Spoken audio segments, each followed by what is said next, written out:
मछली को बनाया तो सबसे पहले जल से पूछा गया, हे जल नारायण आप बताओ, हम मछली बना रहे हैं, आप इसको साथ दोगे? आपको जीवित रखना पड़ेगा इसको। तो जल ने कहा क्यों नहीं, अगर ये मछली जब तक पानी में रहेगी, जब तक जल के अंदर रहेगी, तब तक ये मछली जीवित रहेगी। अगर ये जल में है, अगर ये जल में विराजमान, तब तक ये जीवित है। बस इससे निवेदन केवल इतना है कि ये मछली जल से दूर ना जाए।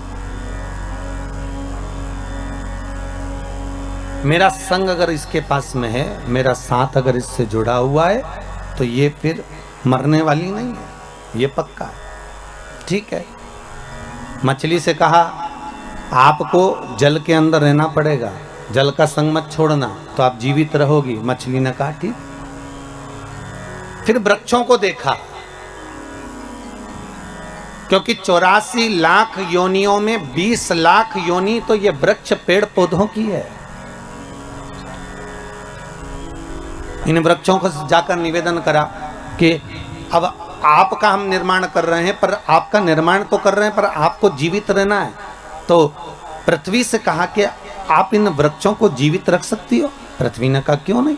बस बात इतनी सी है, अगर वृक्षों को जीवित रहना पड़ेगा तो पृथ्वी कहती है मुझसे जुड़ा रहना पड़ेगा। अगर ये मुझसे जुड़ी रहेंगे तो इनको मैं जीवित रख दूंगा। ये मुझसे जुड़े रहे। और आप सब जानते हो, आप तो पांडेतारा के इस गांव में निवास भी करते हो और अपनी प्रकृति को स्मरण भी आप करते हो, तो आप सबको ये मालूम भी होगा कि पृथ्वी से जब तक वृक्ष जुड़ा रहता है तब तक वो जीवित रहता है, और पृथ्वी से जैसे ही वृक्ष निकल जाता है, उसकी जड़ें छूट जाती है, वैसे ही वो भी वृक्ष सूख जाता है, फिर उसका कोई महत्व नहीं रहता, फिर वो सूख जाता, उसका महत्व समाप्त हो गया। फिर मनुष्य बनाया, मानव का शरीर का निर्माण करा।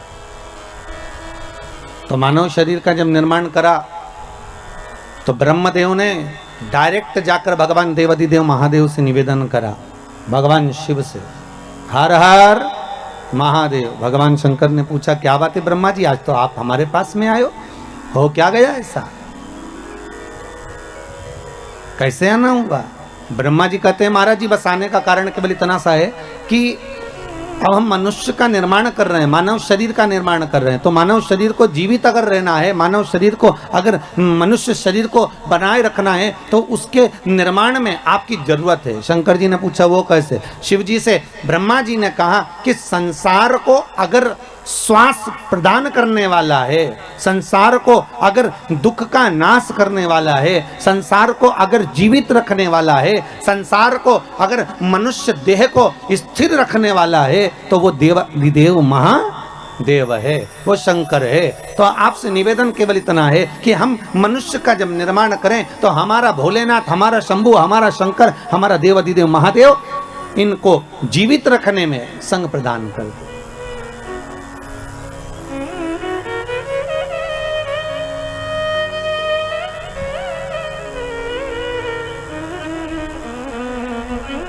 इनको जीवित रखना है। अगर मनुष्य को जीवन दान दिया है तो ब्रह्मा जी कहते हैं कि शंकर आप ही दे सकते हो। फिर वही वाली बात आ गई, महाराज जी बहुत ध्यान से सुनना, सबसे कठोर धातु लोहा, लोहे की तलवार बनती है, लोहे की गुप्ती बनती है, लोहे का फरसा बनता है, लोहे की बंदूक बनती है, सबसे कठोर धातु है लोहा। लोहा ये विचार करता है कि अगर मैं चाहूं तो संसार को नष्ट कर दूं, मैं चाहूं तो किसी को भी मार सकता हूं।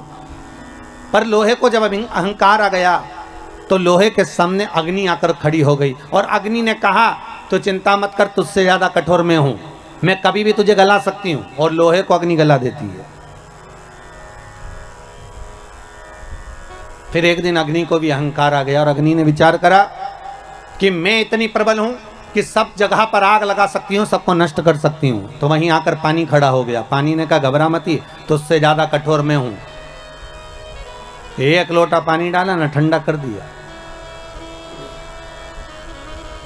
अब पानी को अहंकार आ गया, पानी को लगा कि मैं सबसे ज्यादा कठोर, कहीं पर भी तहलका मचा सकता हूं, हर किसी को नष्ट कर सकता हूं, किसी को भी डुबा सकता हूं, किसी के भी घर बस्ती को मैं पानी में ले जा सकता हूं। तो पानी के भीतर अहंकार था, वहीं पर आकर मनुष्य खड़ा हो गया। मनुष्य ने कहा चिंता मत कर, एक लोटा पानी भरा, वहीं खड़े खड़े डकार गया। ले अब देखिए, लोहे से ज्यादा कठोर अग्नि, अग्नि से ज्यादा कठोर पानी, पानी से ज्यादा कठोर मनुष्य। और मनुष्य ने विचार करा कि मैं सर्वस्व हूं, मेरे बराबर कोई नहीं हो सकता। अहंकार में जब मानव डूब गया तो मनुष्य को बीमारी निगल गई, बीमारी ऐसी लग गई, बीमारी ने कहा तुझसे ज्यादा कठोर मैं तुझे पूरा निगल सकती हूँ। एक बीमारी मनुष्य के शरीर में लगती है और वह अच्छे अच्छे सूरमा को भी निगल जाती है। पर बीमारी ने विचार करा कि मेरे बराबर कोई नहीं हो सकता, मैं अच्छे अच्छे को निकल गई, अच्छे अच्छे सूरमा को भी निकल गई। तो बीमारी ने जब अहंकार करा, उतने समय में स्वयं कालों का काल महाकाल आकर खड़ा हो गया और बीमारी को ही निकल गया। क्योंकि अकाल मृत्यु वो मरे जो काम करे चंडाल का, और काल उसका क्या बिगाड़े जो भक्त हो महाकाल का। भगवान शंकर की अगर आराधना कर रहे हो, शिव की उपासना कर रहे हो, शंकर की भक्ति में अगर डूबे हुए हो, शिव आराधना में डूबे हुए हो, अगर शंकर के अनुमोदन में डूबे हुए हो, तो ये पक्का है कि काल भी आपको कुछ बिगाड़ नहीं सकता, काल भी नहीं बिगाड़ सकता। बस थोड़ा जागरूक हो। आया है, अब लोग कहते हैं गुरुजी ये कोरोना महामारी आई है, बड़ी विचित्र आई है। बिल्कुल आई है, ये कोरोना वायरस आया है गुरुदेव, बहुत बर्बाद कर रहा है, गांव की गांव, नगर की नगर, शहर की शहर। देखो आप महाराष्ट्र की स्थिति,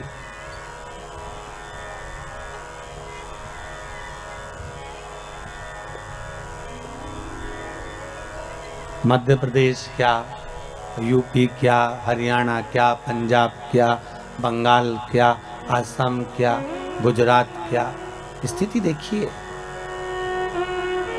कितनी विचित्र, इतनी कोरोना महामारी फैली हुई है गुरुदेव।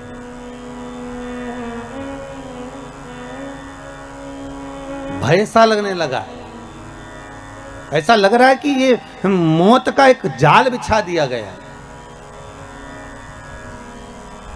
पर शंकर की कथा कह रही है, जैसे तुलसीदास जी महाराज ने चौपाई लिखी कि सिया राम मैं सब जग जानी, करऊ प्रणाम जोर जुग पानी। और तुलसीदास जी एक जगह जाने लगे, एक छोटा सा बच्चा दौड़ कर आया और दौड़ कर आकर कहता है बाबा उधर मत जाना, बिल्कुल मत जाना उधर। तो तुलसीदास जी ने पूछा क्यों? बाबा उधर से एक बेल आ रहा है और वो आपको मार देगा, उधर मत जाना। छोटा बच्चा दौड़ कर आकर कहता है बाबा उधर मत जाइए, बाबा उधर मत पहुंचे। तुलसीदास जी ने कहा बेटा तू मुझे जानता नहीं है, तुझे ये मालूम नहीं है क्या कि मैंने चौपाई लिखी है कि सिया राम मैं सब जग जानी, करो प्रणाम जोर जुग पानी। क्या तुझे ये मालूम नहीं है कि मैंने इस संपूर्ण संसार में, ब्रह्मांड में, विश्व में भगवान का दर्शन करा है, राम को देखा है, हर जगह पर मैं राम का दीदार करता हूं। तो अगर बेल मुझे मारने आएगा तो उसमें भी तो राम ही होगा, तो बेल मुझे मार नहीं सकता बेटा। और बच्चे को समझाकर तुलसीदास जी आगे बढ़ गए। सामने से बेल आया, तुलसीदास जी को सींग पर उठाया, पटक दिया, पांव से रोंदा चले गया। तुलसीदास जी दौड़ते हुए आए, घाट पर बैठकर उन्होंने कलम उठाई और चौपाई काटने लगे। जैसे ही चौपाई काटने लगे तो हनुमान जी सामने आकर खड़े हो गए। हनुमान जी ने पूछा तुलसीदास क्या कर रहे हो? तुलसीदास जी बोले रामायण की चौपाई काट रहा हूं। कौन सी? सिया राम मैं सब जगह जानी, मैंने सब में राम देखा, हर एक में मैंने राम का दर्शन करा, इसलिए उस चौपाई को मैं काट रहा हूं। क्यों काट रहे हो? कि जब मैंने सब जगह राम को देखा, बेल में भी राम देखा, तो बेल ने मुझे क्यों मारा? हनुमान जी बोले रे तुलसीदास, तूने बेल में राम को देखा और वो बच्चा बोलने आया था कि उधर मत जा, तो उसमें राम नहीं देखा? राम तो उसमें भी था ना। जब बच्चा बोलने के लिए आ रहा है कि उधर ना जाइए, तो क्यों जा रहे हो? कई लोग कहते हैं भगवान नहीं आ रहा बचाने के लिए, क्या शंकर नहीं आ रहा बचाने के लिए? कई लोग कहते हैं भगवान गुरुदेव तुम्हारा शिव कहां गया, तुम्हारा भगवान कहां गया, तुम्हारा प्रभु कहां गया? कहाँ गए वो राम और कृष्ण, कहाँ गए शंकर, कहाँ गए वो देवता। हम कहते हैं कि बार बार आकर कभी प्रधानमंत्री जी, कभी मुख्यमंत्री जी, कभी कलेक्टर, कभी डीएसपी, कभी एसडीएम, कभी डॉक्टर, कभी पुलिस वाले बार बार तुम्हारे सामने आकर कह रहे हैं कि मुंह पर मास्क लगाओ, सैनिटाइज का प्रयोग करो, हाथ को बार बार धो, सोशल डिस्टेंसिंग बना कर रखो।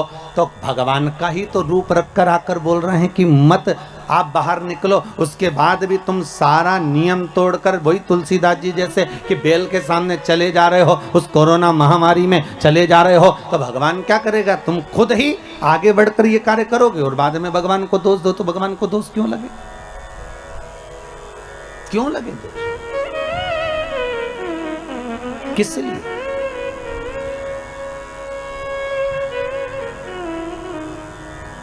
बस निवेदन इतना है, भय मत खाइए, भय मत खाओ। कमाने के लिए जिंदगी पड़ी हुई है, पूरा जीवन कमाने के लिए रहा है और खूब कमाओगे। फैक्ट्रियां भी 4 लगा लोगे, दुकान भी खोल लोगे, जायदाद भी बढ़ा लोगे, सब हो जाएगा। पर कब होगा? जब ये शरीर रहेगा तब मालूम पड़े कि तुम बाहर निकले और कोई वायरस तुमको लग गया, तो तुम कमाने के चक्कर में भूल गए कि कोई वायरस है, नहीं लगाया, मास्क नहीं लगाई, दूरी तुमने प्रयोग ही नहीं करा बार बार हाथ धोने का, और वायरस लग गया। तो विचार करो फिर कमाने का मौका मिलेगा क्या? फिर क्या ऊपर जाके कमाओगे? इसलिए इस शरीर का मोल तत्व समझो, हीरा को परखइयो राम कोई नहीं रहे। इस शरीर के मोल तत्व को हमें समझना है, भय नहीं खाना है, हमें डरना नहीं है। शिव का अनुमोदन करो, शंकर का स्मरण करो। और जो भय खा रहे हैं, जिनको लग रहा है कितना सुंदर कहा महाराज, एक सुंदर एक व्हाट्सएप पर एक न्यूज थी कि आधे से ज्यादा लोग वायरस के उस लगने पर बीमार हुए वो अपनी जगह पर हैं, पर दुनिया के लोग जो मर रहे हैं वो टेंशन में मरे जा रहे हैं कि ये हम अब होगा क्या, अब होगा क्या। अरे भगवान के भरोसे छोड़कर भगवान शिव का गुणगान करो, स्मरण करो। किसी बच्चे ने एक बहुत सुंदर मैसेज किया है सीहोर, उस मैसेज को भेजा गया, समीर जी ने यहाँ भेजा है कि गुरुदेव से कहना कि शिव महापुराण की कथा लगातार देते रहें, जिससे सारे हमारे मोहल्ले के लोगों का मन अब कोरोना महामारी की ओर से हटकर भगवान की कथा में लग जाता है, तो थोड़ी देर चैन की नींद आ जाती है। नहीं तो रोज वही की वही कथा, वही की वही कोरोना कोरोना चलता रहता है। तो इससे जागरूकता बने, आप जागो, मौका मिल रहा है स्मरण करने का। भय ना खाइए, डरिए ना, बस थोड़ा सा व्यवस्था बनाकर चलो। जपते रहो श्री शिवाय नमस्तुभ्यम, जम के बोलिए श्री शिवाय नमस्तुभ्यम। फिर एक बार बोलिए श्री शिवाय नमस्तुभ्यम।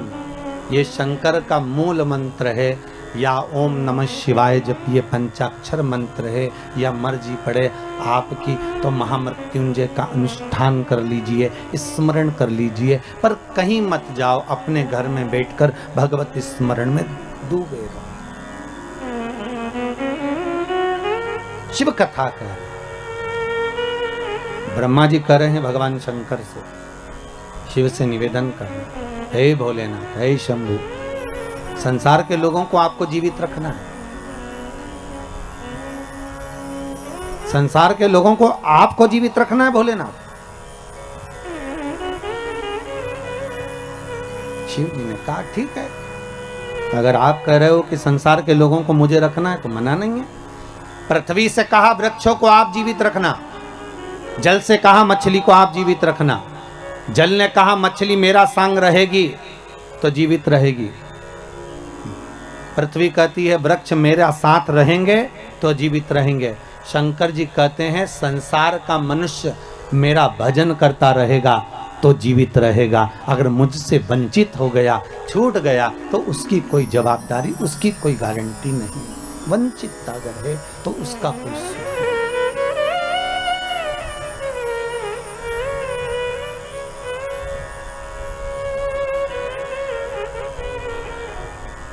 शिव स्मरण करें, शिव का अनुमोदन करें।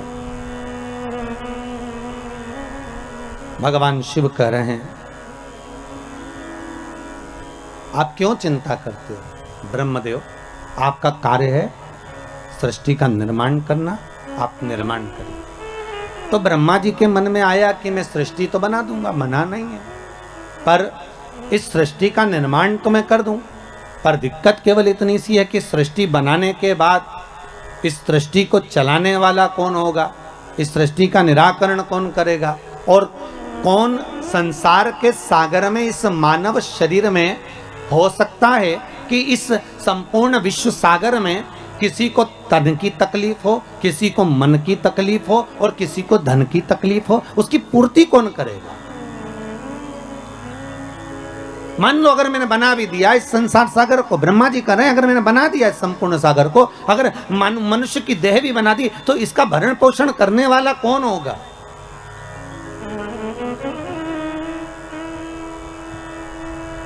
शिव कह रहे हैं, ब्रह्मा आप केवल निर्माण करिए, बाकी का सब शिव कह रहे हैं कि मेरे ऊपर छोड़ दीजिए, आप मेरे ऊपर छोड़ दो। ब्रह्मा जी भगवान शंकर से विनती कर कर गए और भगवान शंकर भगवान विष्णु के पास में गए। भगवान विष्णु ने देखा कि आज शंकर स्वयं आए, स्वयं शिव। हमेशा भगवान शिव के पास में भगवान विष्णु पहुंचते थे।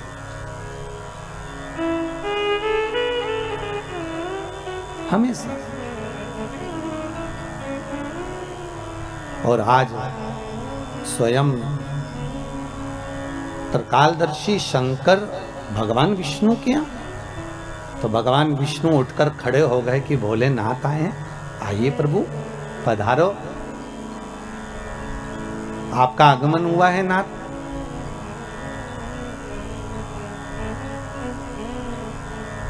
भगवान शंकर जैसे ही सामने पहुंचे तो भगवान विष्णु ने लक्ष्मी जी से कहा, लक्ष्मी संपूर्ण कार्य को छोड़ दीजिए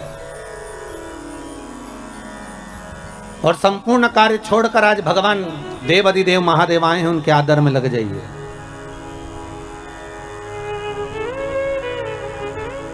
बड़ी मुश्किल से आए हैं, बड़ी मुश्किल से प्राप्त हुए हैं, जाओ इनके आदर में, इनके सम्मान में, इनके सत्कार में लग जाओ, जाइए।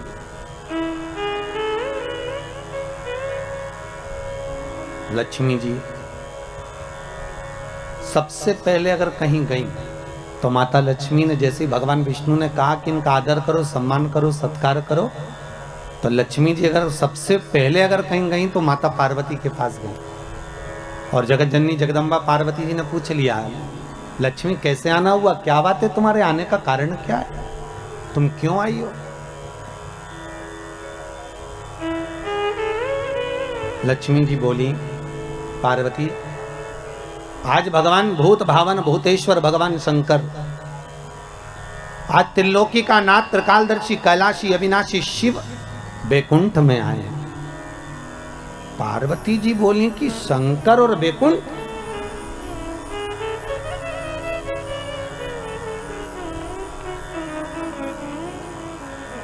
क्या चाहती हो?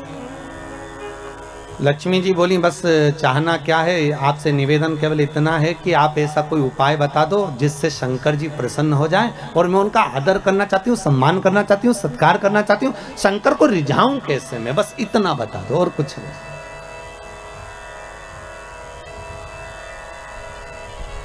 मैं भूत भावन भूतेश्वर को रिझाऊं कैसे, मैं शंकर जी को मनाऊं कैसे, बस इतना बता। पार्वती जी के मुख से निकल गया कि एक लोटा पानी भर लो और शंकर जी पे उंडेल दो, शिव जी पे चढ़ा दो, बस शंकर तो राजी हो जाएंगे, इससे ज्यादा शंकर को चाहिए क्या?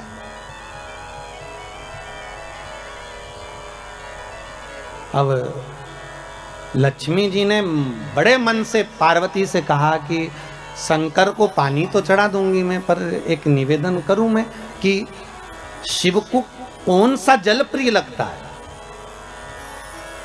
हम शंकर को कौन सा जल चढ़ाने कि शंकर प्रसन्न हो जाए।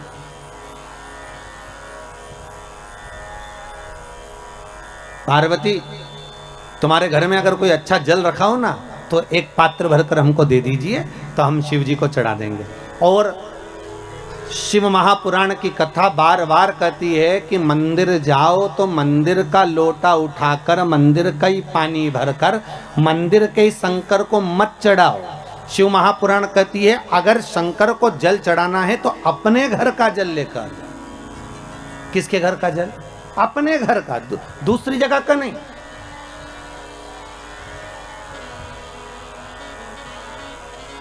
आपके द्वारा लाया गया, आपके द्वारा लेकर गया हुआ जल। अब पार्वती जी से लक्ष्मी जी ने एक लोटा पानी मांग लिया और वो जल ले जाकर लक्ष्मी जी जैसे ही पहुंची बैकुंठ में, भगवान शंकर को देखा, शंकर जी को देखकर लक्ष्मी जी ने एक लोटा पानी शिव जी पे डाल दिया। शंकर भगवान, अब अभी तो भगवान विष्णु को बोलना था हर हर महादेव, शंकर भगवान खुद बोल दिया हर हर महादेव। तो जैसे ही बोले हर हर महादेव तो भगवान विष्णु समझ गए जरूर कुछ गड़बड़ हो गई हो। तो भगवान विष्णु ने पूछ लिया भोलेनाथ जी से, प्रभु क्या बात है, आप हर हर महादेव बोल दिए। शंकर भगवान बोले बात इतनी सी है कि बताओ पानी भी हमारे घर का लेके आइए, जो चढ़ा रही है वो पानी भी हमारे घर का।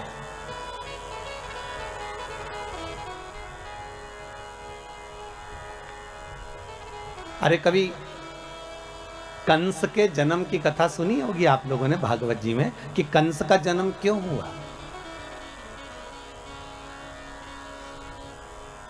इतने अच्छे राजा के घर में, जिसके घर में सब धर्मात्मा थे, उसके घर में कंस जैसा बेटा कैसे पैदा हो गया सा? उसका कारण केवल इतना सा था, ये कंस कौन था? पूर्व समय में कुबेर के दरवाजे का द्वारपाल। और कुबेर क्या करता था कि रोज इस द्वारपाल से कहता था कि मैं शंकर जी की पूजन करने जा रहा हूं तो मुझे फूल ला कर दे दे। और ये द्वारपाल जाता था और बगीचे में जाकर और फूल तोड़ के ले आता था और फूल तोड़ के लाता और कुबेर को दे देता। कुबेर जी शंकर जी को चढ़ा देते। तो शंकर जी को चढ़ाते तो ये जो द्वारपाल था, ये जिसके बगीचे से फूल लाता था, ना तो बगीचे के मालिक से पूछता था, ना बगीचे के सेवक से पूछता था, ना पेड़ से पूछता था, ना वृक्ष से पूछता था, ना डाली से पूछता था, और फूल तोड़े और लेकर आया और भगवान को चढ़वा दिए। बस इसलिए तो यहाँ शास्त्र कह रहा है भले फूल लाकर उसने दिए, शंकर जी को भले चढ़े, पर गलती एक कर दी कि जिसके पेड़ थे, जिसके वृक्ष थे, जिसका पौधा था, ना तो माली से पूछा, ना पौधे से पूछा, ना वृक्ष से पूछा, अर्थात फूल की चोरी कर कर भगवान को समर्पित करवाता था। इसलिए इसका कंस का जन्म हुआ। कारण केवल इतना सा था कि अगर हम भगवान को अगर एक फूल भी चढ़ा रहे हैं, हम भगवान को अगर रिझा रहे हैं, तो भगवान को अगर फूल भी चढ़ा रहे हैं तो प्रयास करना कि पड़ोसी की अगर बाउंड्री से फूल तोड़कर ला रहे हो तो पहले पड़ोसी से पूछो क्या हम फूल लेकर चले जाएं, क्या हम फूल ले आए। बघेल परिवार से भी निवेदन है, ध्यान रखना 7 दिन कथा चले, बेलपत्री भी अगर तोड़ कर ला रहे हो तो पहले जिसके घर में पेड़ लगा है उससे पूछो कि हमें ये बेलपत्री ले जाएं, हमें शिव पुराण पर चढ़ाना है, हम क्या फूल तोड़ लें, हमें पूजन के लिए चाहिए माता रानी के लिए या शंकर जी की पूजन के लिए चाहिए, हम दुर्वा तोड़ लें, या तो अपने बगीचे में लगा हो, अपने खेत में लगा हो, अपने गार्डन में लगा हो, अपने फार्म हाउस पर लगा हो तो तुम प्रेम से तोड़ लो, कोई मना नहीं, क्योंकि वो तुम्हारा है। पर अगर किसी दूसरे के यहाँ से लेकर आ रहे हो तो पहले हमें पूछना पड़ेगा क्या हम आपकी ये वस्तु लेकर चले जाएं।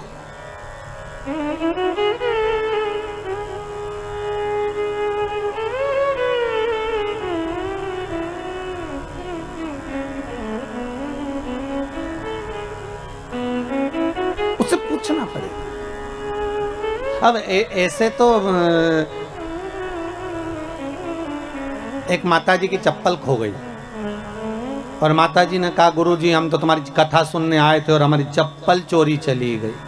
मैंने कहा अच्छा है, भगवान ने कृपा कर दी, तेरे वैसे समय बेकार चल रहा था, तेरा शनि राहु केतु दूसरा ले गया, अच्छा हुआ, भगवान ने बड़ी कृपा करी तेरे ऊपर। फिर तुम कैसे गई? आओ हम दूसरे की ले गए। मैंने कहा हे भगवान, खुद का शनि गया था, दूसरे का केतु पकड़ लाई। अब लाभ क्या हुआ ये बताओ। अच्छा, सुख की अनुभूति क्या हुई है? हमें नहीं चाहिए। हम अगर भगवान को रिझा रहे हैं ना महाराज, तो शिव महापुराण की कथा कहती है, अगर भगवान को रिझा रहे हो, तुम्हारे पास में कुछ है तो ठीक है, नहीं है तो ठीक है। शंकर को एक लोटा पानी हो तो चढ़ा दो, घर का हो तो चढ़ा दो।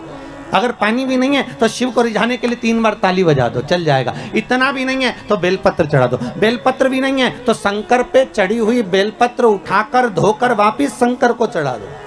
और बेलपत्री भी नहीं है तो शंकर को प्रणाम कर लो। इतना भी नहीं कर सकते कि मंदिर के अंदर भी नहीं जा सकते तो मंदिर के दरवाजे को प्रणाम कर लो। मंदिर के दरवाजे को भी प्रणाम नहीं कर सकते तो मंदिर के शिखर को प्रणाम कर लो। शिखर दर्शनम सर्व पाप नाशनम। बस इतना भी कर लिया और ये भी नहीं कर सकते तो शिव महापुराण की कथा कहती है, भूल से भी शंकर के मंदिर के सामने से निकल कर चले जाओ तो भी शंकर करुणा कर देता है, तो भी शिव कृपा कर देता है। मात्र निकल कर जाने पर भी शिव की करुणा, शिव की कृपा हो जाती है। मात्र उसके दरवाजे के सम्मुख से निकलकर चलेगा, वही सुख हो गया। करो मंत्र जाप, करो नाम जाप।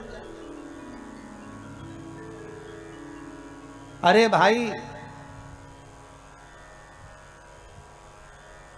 घर में धन होगा तो चोरों की नजर जरूर होगी, अगर सुंदरता होगी तो लुच्चों की नजर जरूर होगी, और अगर हृदय में भक्ति होगी तो भगवान की नजर जरूर होगी। ये पक्का, भगवान की दृष्टि आप पर पड़ी रहेगी। अगर आप भगवान का भजन कर रहे हो तो, आप शिव का स्मरण कर रहे हो तो, आप शंकर का अनुमोदन कर रहे हो, आप भगवान भक्ति का नाम जाप कर रहे हो तो भगवान की दृष्टि पड़ी हुई।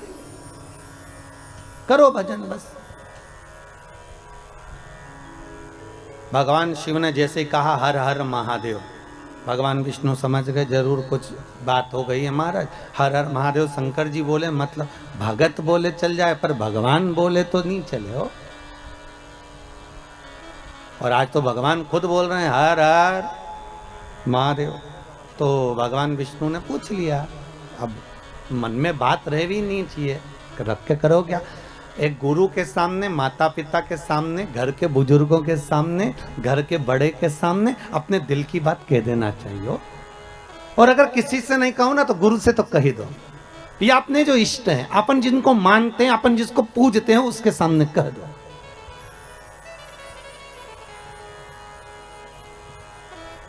अपने दिल की बात कहने में पीछे नहीं हटना। एक ये पत्र आया, देखो आप, नरेंद्र कुमार जी पांडे हैं, प्रतापगढ़ से हैं आप। महाराज जी, पांडे जी कहाँ बैठे हैं? अच्छा, आप ही आए। कहा है गुरु जी, बहुत चिंता रहती थी, पर जब से श्री शिवाय नमस्तुभ्यम का 1 माला कर रहा हूं, केवल 1 महीने में ऐसी बाबा ने कृपा कर दी कि सोचा भी नहीं था। पांडे जी कहाँ से आया? मैं गुरुवर प्रतापगढ़ सदर बाजार से आया हूँ जी। और मैं बहुत भाग्यशाली हूँ। मैंने अपने जन्म में सोचा नहीं था कि आपके दर्शन होंगे। नहीं बाबा की, मैं कृतार्थ हो गया और मैं बघेल परिवार का ऋणी रहूँगा आजीवन, जिन्होंने ये प्रोग्राम रखा और आप तक आने का मौका दिया। बाबा की ये तो कृपा है। आपको भगवान शंकर का श्री शिवाय नमस्तुभ्यम का जाप क्या फल देगी, आप खुश होकर मेरे को जरूर बताएं। बाबा जी, मैं कुछ नहीं कह सकता, मेरे पास शब्द नहीं है। आपने जो गुरु मंत्र दिया है, मैं मरते दम तक इसको छोड़ूंगा नहीं। श्री शिवाय नमस्तुभ्यम को जी, मैं बिना इसको किए घर से नहीं निकलता बाबा जी। बाबा की कृपा है ये तो। भोलेनाथ बहुत कृपा कर रहे हैं मेरे ऊपर और ये सब आपका दिया हुआ है बाबा। मैं आपको फिर से साष्टांग करता हूँ। नमः शिवाय। बैठिए बैठिए पंडित। बहुत सुंदर सुंदर प्रसंग आपने आपके पत्र में लिखा है कि मेरी बेटी का एग्जाम में भी पास हो गई, उसका बहुत कुछ फल मुझे मिला है। ना आपसे हमारा कभी मिलना हुआ, ना आप हमें जानते, बस केवल टीवी चैनल के माध्यम से आपने कथा सुनी है और उस मंत्र को जपा जिस मंत्र को इस शिव महापुराण का गुरु मंत्र कहा जाता है। भागवत का मूल मंत्र है ओम नमो भगवते वासुदेवाय। और शिव महापुराण का मूल मंत्र है श्री शिवाय नमस्तुभ्यम। हम बार बार लोगों से कहते हैं अगर दुख आया है ना, तकलीफ आई है ना, कष्ट आया, माना ये कोरोना जैसा वायरस आ गया, कई लोगों के प्राण छूटे जा रहे हैं, उनसे निवेदन है इस मंत्र को मत छोड़ो, आप जपते रहो साहब,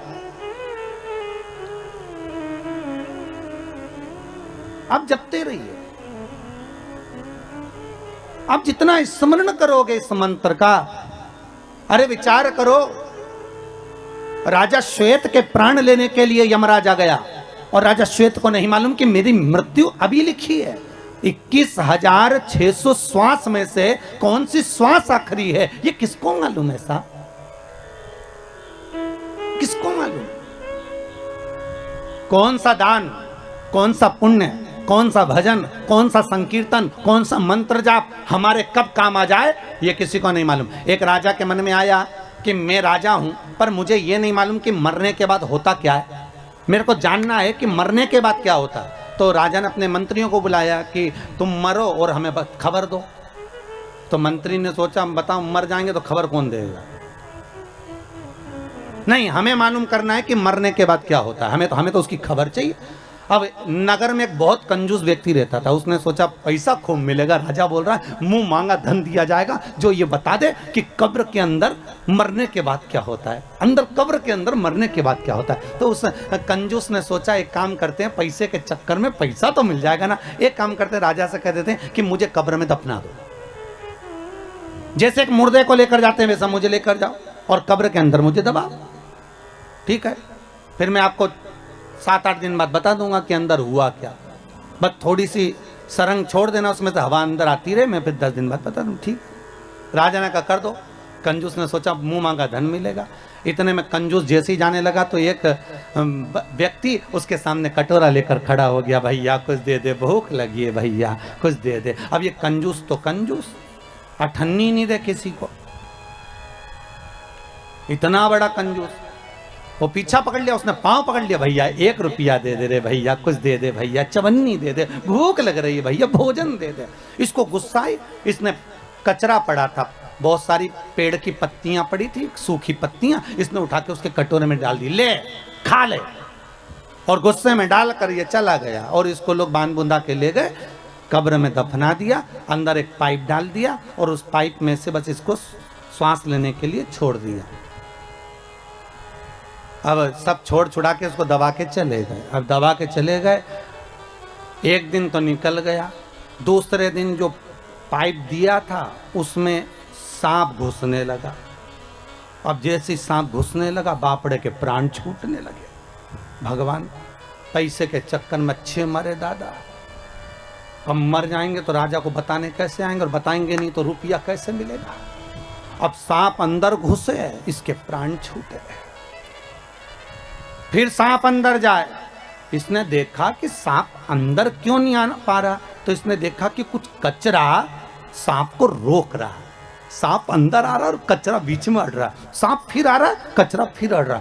7 दिन तक ये देखता रहा कि वो कचरा सांप को अंदर नहीं आने दिया। 7 दिन बाद इसको निकाला गया, राजा के सामने खड़ा किया गया। राजा ने पूछा बताओ क्या होता है कब्र में मरने के बाद? तो उस कंजूस ने कहा बस यही होता है कि जो हमने दान किया होता है वो हमारे आड़े आकर खड़ा हो जाता है। मैंने कचरा दान दिया था तो सांप को कचरे ने ही रोक दिया है। हमने जो दान दिया, हमने जो पुण्य किया, हमने जो सत्कर्म करा, आप लोग जो गौ माता के लिए दान देते हो, ब्राह्मण भोज के लिए दान देते हो, आजीवन भोजन भंडारे के लिए दान देते हो, मंदिर निर्माण के लिए दान देते हो, सत्कर्म के लिए और दान देते हो, किसी के लिए आप पुण्य का कार्य करते हो, तो वो पुण्य तुम्हारा दान, तुम्हारा भजन, तुम्हारा कीर्तन, तुम्हारा मंत्र जाप, जो शिव महापुराण की कथा आप सुन रहे हो, जो मंत्र का स्मरण आप कर रहे हो, जैसे भी पांडे जी बोले कि श्री शिवाय नमस्तुभ्यम मंत्र ऐसा मिल गया कि वो मंत्र मेरा जीवन संवार दिया। जिस मंत्र को आप जप रहे हो वो साधारण नहीं हो सकता, जो आप दान कर रहे हो वो साधारण नहीं हो सकता, जो पुण्य कर रहे हो वो साधारण नहीं हो सकता। ना जाने तुम्हारा दान, तुम्हारा पुण्य, तुम्हारा सत्कर्म कब तुम्हारे सामने आकर खड़ा हो जाए और तुम्हारे आड़े आकर सम्मुख में आ जाए और तुम्हारे जीवन को बचा ले, इससे बढ़कर कोई सुख नहीं हो सकता। इसलिए बारंबार जपते रहें श्री शिवाय नमस्तुभ्यम, ये मंत्र का जाप नित्य करते रहो, स्मरण में डूबे रहो। ये भाग है हमारा, ये पुण्यता है। आज शंकर भगवान स्वयं करें हर हर महादेव। भगवान शिव ने जैसी हर हर महादेव बोला तो पूछ लिया कि हर हर महादेव भगवान आप बोल रहे हो। भगवान विष्णु ने पूछा कारण क्या है। भगवान बोले कारण केवल इतना सा है कि दूसरी जगह का जल लाकर चढ़ाया, लक्ष्मी अंदर से लाकर एक लोटा पानी चढ़ाती तो मुझे सुख मिल जाता। मुझे नहीं चाहिए भाई। शंकर की सारे देवी देवताओं को तो लड्डू भी चढ़ाओ, चुंदड़ी भी चढ़ाओ, आभूषण भी चढ़ाओ। शंकर जी को तो बेलपत्री चढ़ाओ, फूल चढ़ाओ, पानी चढ़ाओ। नी भी हो तो 3 बार ताली बजाया, वो भी नी बने तो हर हर महादेव बोल दो, उतने में शंकर राजी हो जाते हैं। इससे बढ़कर कृपालु और कहाँ मिलेगा ये बताओ। अरे वो चोरी करने के लिए चोर गया शंकर जी के मंदिर में और चोरी का सामान नहीं था, उजाला करने के लिए कोई वस्तु नहीं थी, तो खुद का कपड़ा जलाया, त्रिशूल में लपेट कर आग लगा के चारों तरफ देख दिया चोरी का सामान। और शंकर भगवान प्रसन्न हो गए, मांग तुझे क्या चाहिए।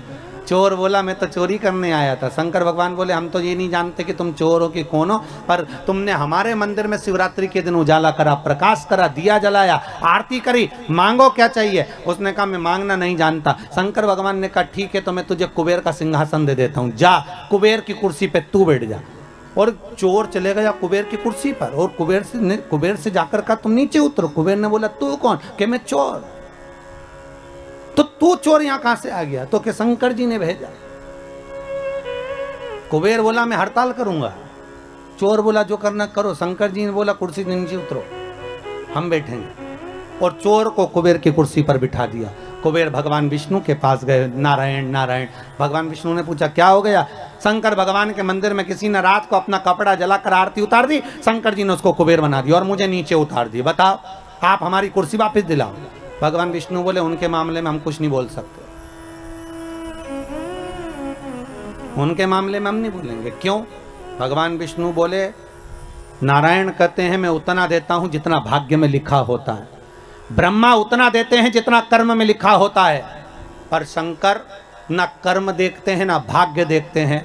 शंकर तो बस इतना देखते हैं कि मुझे दिल से रिझा लिया तो उन्होंने तुरंत उठाकर कुबेर बना दिया। मर्जी उनकी।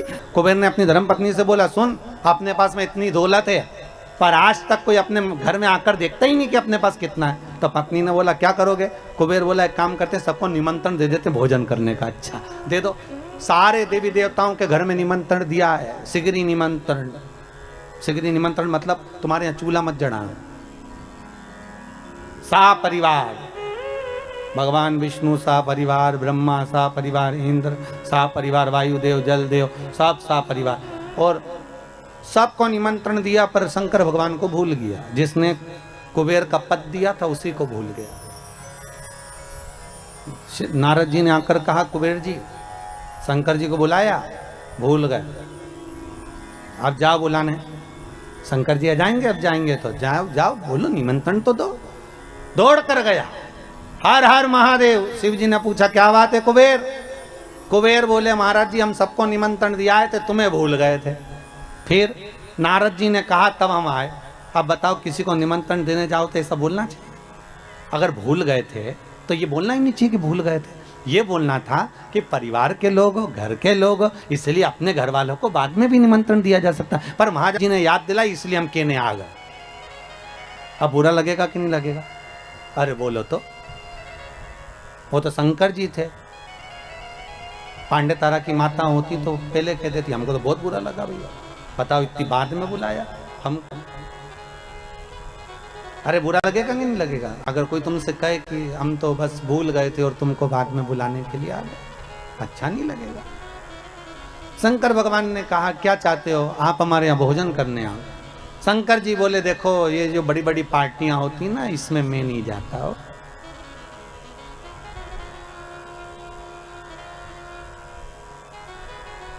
आप में से कितने लोग हैं जिनके घर में शादी होती होगी तो शमशान में पत्रिका देने जाते होगे? अरे बोलो तो, कोई जाता है शमशान में पत्रिका देने के लिए? नहीं। शंकर जी बोले भैया इतनी बड़ी बड़ी पार्टियां मैं अटेंड नहीं करता, मैं इतने बड़े बड़े फंक्शन, तो तुम्हारे यहाँ हमारे यहाँ किसको भेजोगे? शंकर भगवान बोले एक काम करेंगे, गणेश जी को भेज देंगे। इतने में कुबेर बोला इतना सा गणेश क्या खाएगा? शंकर जी ने मन में सोचा खाएगा तो तुझे ही मालूम पड़ जाएगा, अभी तूने देखा क्या। इतना सा गणेश हमारे यहाँ क्या खाएगा? फिर भी अब आप बोल रहे हो तो भेज देना, ठीक है हो कोई बात नहीं। इतने में कार्तिकेय ने जाकर माता पार्वती जी से कह दिया, माँ पिताजी ने बताओ भोजन करने के लिए गणेश जी को भेज रहे हैं, घर का बड़ा बेटा मैं हूं तो मुझे भेजना चाहिए ना। पार्वती जी ने शिव जी से पूछा आपने कार्तिक को क्यों नहीं भेजा? शंकर भगवान बोले पार्वती तू नहीं जानती कि किसको कहाँ भेजना।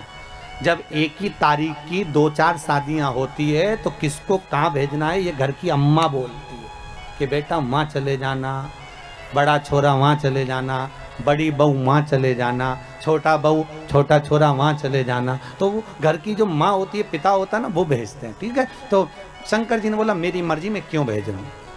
जैसे ही गणेश जी आए शंकर जी ने कहा गणेश, हाँ पिताजी कुबेर के यहाँ भोजन करने जाना है। गणेश जी बोले मुझे मालूम था इसलिए 1 हफ्ते से कुछ नहीं खाया है, 1 हफ्ते से नहीं खाया। शंकर जी मन में सोचे औलाद तो हमारी है, जब जाने की कहीं खुशी होती है ना तो लोगों को भूख नहीं लगती है। गणेश जी ने भी छोड़ दिया था खाना, और जैसे ही शाम को 7 बजे निमंत्रण चालू होना था गणेश जी पहुंच गए 4 बजे। कितनी बजे पहुंचे? 4 बजे। और जाते सी आवाज लगाए कुबेर भैया, ओ कुबेर भैया। अब कुबेर जी तो नहीं आए, कुबेर जी की पत्नी आ गई। क्या बात है? गणेश जी बोले भोजन करने आए। अच्छा। कुबेर जी की पत्नी ने कुबेर जी से कहा कि गणेश जी भोजन करने आए, तो कुबेर जी बोले अभी काय को आके 4 बजे से 7 बजे भोजन है, क्या करेंगे अभी से? तो हमें नहीं मालूम, पर तुम वो अभी से आ गए। तो कुबेर जी बोले एक काम करो कि जितने लोग जिम के जाते जाए उनको जिमा दो और जाने दो, उनको खिलाओ और जाने दो, उनको खिला दो, खिला दिया जाए उनको, ठीक है। गणेश जी के लिए एक चौकी लगाई और चौकी पर श्री गणेश जी महाराज को बिठा दिया, चौकी पर गणेश जी को बिठा। और जैसे ही चौकी पर गणेश जी को बिठाया, गणेश जी से कहा खाओ, थाली लाकर रख दी, भोजन करना प्रारंभ करो। अब गणेश जी ने करना प्रारंभ किया तो गणेश जी कुबेर जी से पूछे भैया खाएं? हाँ खाइए। भाभी जी खाएं? हाँ हाँ खाइए। और गणेश जी ने जो खाना चालू करा 33 कोटि देवताओं का भोजन 15 मिनट में निपटा गया। 15 मिनट सब खा गए। सारा। कुबेर जी की पत्नी दौड़ते हुए कुबेर जी के पास पहुंची। प्रभु प्रभु। कुबेर जी ने पूछा क्या हुआ? गणेश जी को क्या हुआ? नहीं नहीं, वो उसको कुछ नहीं होने वाला, वो तो खाने में लगा है। भोजन सब समाप्त हो गया, सूखा सामान रखिया। कुबेर के भंडार में जितना भंडार भरा था सारा की सारा ले जाके रख दिया, सब खा गया। 20 मिनट में तो सब समाप्त। और आवाज लगा के बोल रहे भाभी लियाओ। भाभी मन में सोचे चूल्हा में जा काला, अब लाए तो क्या लाए, कितना खिलाए। चूल्हे पे बना बना कर थक गए, पर खाना बंद नहीं कर रहा, बड़ी आफत हो। भाभी लियाओ। भाभी दौड़ कर गई कुबेर जी के पास। कुबेर जी ने पूछा क्यों क्यों घबरा क्यों रही है, हुआ क्या ये तो बता। बस वो मांग रहा है, सब समाप्त हो गया। देव ऋषि नारद आकर बोले श्रीमन नारायण क्या हो गया?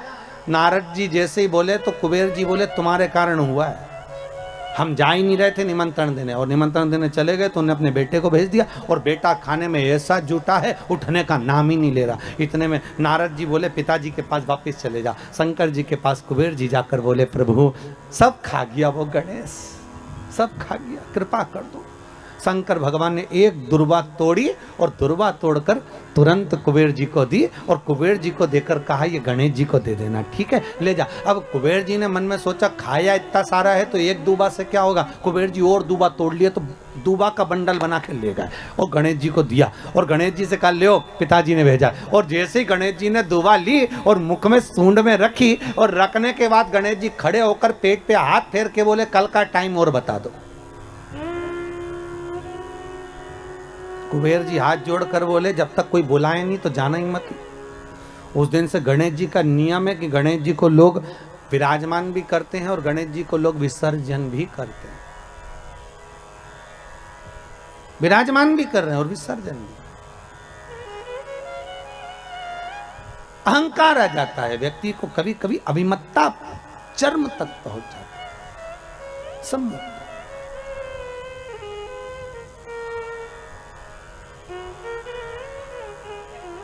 शिव कह रहे हैं मैंने लक्ष्मी से ये नहीं कहा कि तुम मुझे ये दो।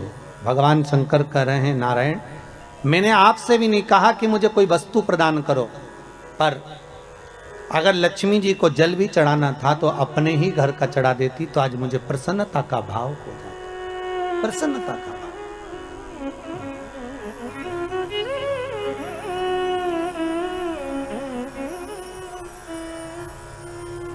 ब्रह्मदेव के कहने पर भगवान शंकर भगवान विष्णु के यहाँ गए। भगवान विष्णु ने आदर सत्कार करा। भगवान शंकर से पूछा भोलेनाथ कैसे आना हुआ है? शिव जी कहते हैं नारायण आने का कारण केवल इतना सा है कि संसार सागर में जब मनुष्य का जन्म होगा, मानव शरीर जब मिलेगा, उस मानव शरीर को अगर मान लो उसने भजन किया ना किया, उसने कीर्तन किया ना किया, उसने मंत्र जाप किया ना किया, उसने स्मरण किया ना किया, तो ऐसा कुछ करा जाए कि उस मनुष्य शरीर से आप रूप ही भगवत का भजन हो जाए, शिव नाम का स्मरण हो जाए, भगवान की भक्ति का प्रतिबिंब स्फुटित हो जाए, कुछ ऐसा किया जाए। ठीक है, तो भगवान बोले क्या कर सकते हैं? तो भगवान विष्णु ने भगवान शिव से कहा प्रभु ये जो 21,600 श्वास मनुष्य के शरीर से निकलेगी ना, इस श्वास के अंदर आपसे निवेदन है कि आप इसमें समाहित हो जाए। बस इतना सा निवेदन, आप इसमें बस जाए, आप इसमें समा जाए। बहुत ध्यान देना, जब तक श्वास है तब तक शरीर है। जैसे ही श्वास समाप्त हो गई शरीर नहीं रहेगा, शव बन जाएगा। क्या बन गया? शव। शरीर समाप्त।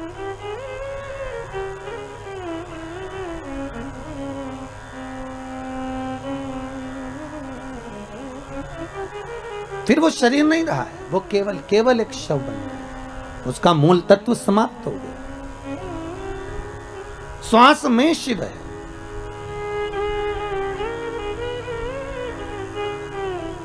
शंकर की कथा कर रही है, ये जो श्वास है शिव कर रहे हैं, इसमें मैं समाहित हो जाता है, ओंकार समाहित हो जाता है। इसलिए बार बार आपको फिर निवेदन कर रहे हैं कि देखिए परमात्मा को हर बार धन्यवाद देना ना भूले, हर क्षण में हर पल में उस परमात्मा को धन्यवाद देते रहो। जरा अखबारों को टीवियों को खोल कर देखिए, कई जगह आपको मिलेगा कि वहाँ ऑक्सीजन कम पड़ गई, ऑक्सीजन की टंकी कम पड़ गई। जरा विचार करो, एक मरीज को ऑक्सीजन की एक टंकी खत्म हो जाती है, समाप्त हो जाती है, तो पूरा परिवार हॉस्पिटल में खिन्न भिन्न हो जाता है। उस विचार करिए कि उस परमात्मा ने इस प्रकृति को बनाने के लिए कितनी ऑक्सीजन दी होगी और किस तरह से निशुल्क देकर इस संसार सागर में कितनी ऑक्सीजन देकर संसार के लोगों को जीवित रखा होगा। उस परमात्मा को बारंबार धन्यवाद देना चाहिए कि ये तेरी कृपा से हो, ये तेरी दया से हो रहा है, ये तेरी करुणा से हो रहा है, और तेरी करुणा बिना कुछ नहीं हो सकता। ये तेरे द्वारा प्राप्त हुआ।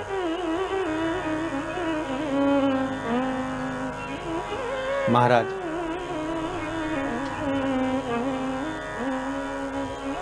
हर पल हर घड़ी हर क्षण हर श्वास में शिव का धन्यवाद दिया। चंचुला देवी ने बारंबार धन्यवाद दिया, बारंबार। चंचुला देवी जिस समय पर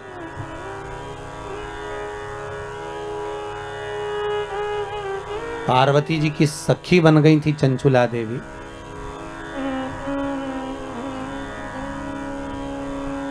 पार्वती जी की सहेली जब बन गई थी चंचुला देवी,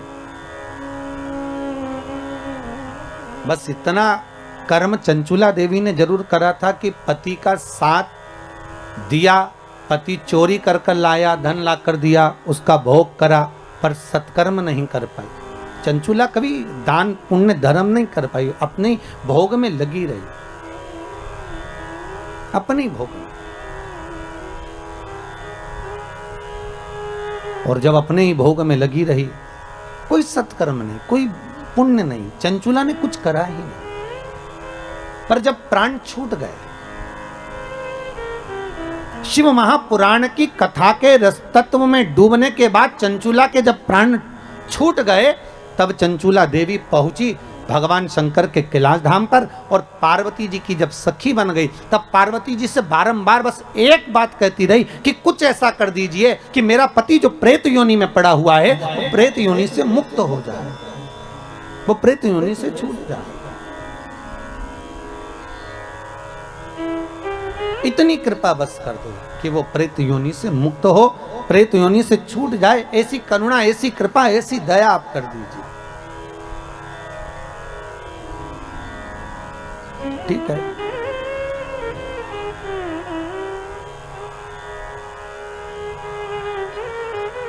माता पार्वती जी ने चंचुला देवी से कहा था कि तुम जाओ और जाकर देव ऋषि नारद से कहो कि हमको हमारे पति के मोक्ष हेतु, उद्धार हेतु शिव महापुराण की कथा श्रवण करा दो, शंकर की कथा।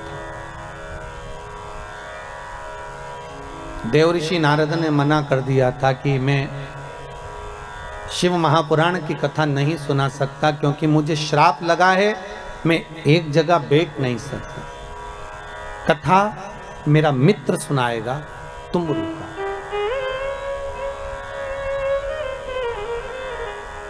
आप लोग यदि कभी साउथ में गए हो, दक्षिण में, तो दरवाजे पर, शंकर जी के मंदिर के दरवाजे पर दो मूर्ति आपको नजर आएगी, एक देवऋषि नारद की, एक तुमरुका जी की। जैसे देवऋषि नारद के हाथ में करताल है, बीणा है, उसी तरह तुमरुका जी के भी हाथ में करताल है, बीणा है।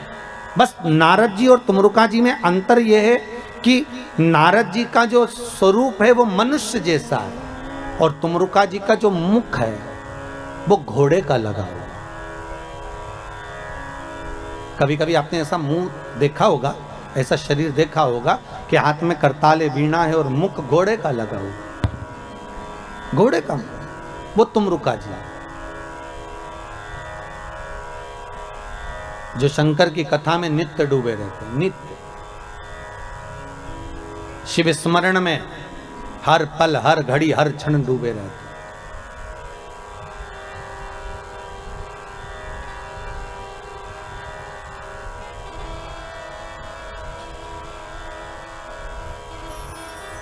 तुमरुका जी से निवेदन करा पार्वती माता चंचुला देवी ने कि आप शिव महापुराण की कथा सुना दो। ठीक है, हम सुना देते हैं, पर बात केवल इतनी सी है कि आप हो वेदव्य, और शिव महापुराण की कथा का जजमान जो होना चाहिए वो अखंड सौभाग्यवती नारी अपने पति के साथ बैठकर शिव महापुराण की पूजन करे। बस इतना ही तो चाहिए।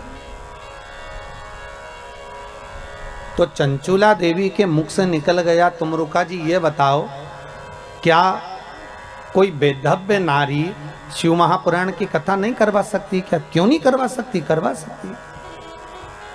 बस करना एक पड़ेगा, क्या कि जिस समय शंकर की पूजन हो, शिव महापुराण विराजमान हो, शंकर का अनुमोदन हो, उस समय पर जोड़े की जरूरत पड़ेगी। तो वेदव्य नारी भगवान शंकर से यह प्रार्थना करे कि मैं शिव की कथा को जब सुन लूं तो भोलेनाथ ऐसी कृपा करना कि मेरे प्राण अगर जाएं तो पति के लोक में जाएं, और आने वाले समय में मैं कभी वेदव्य ना हूं, अखंड सौभाग्य लेकर जाऊं, ऐसी कृपा करना। अखंड सौभाग्य लेकर।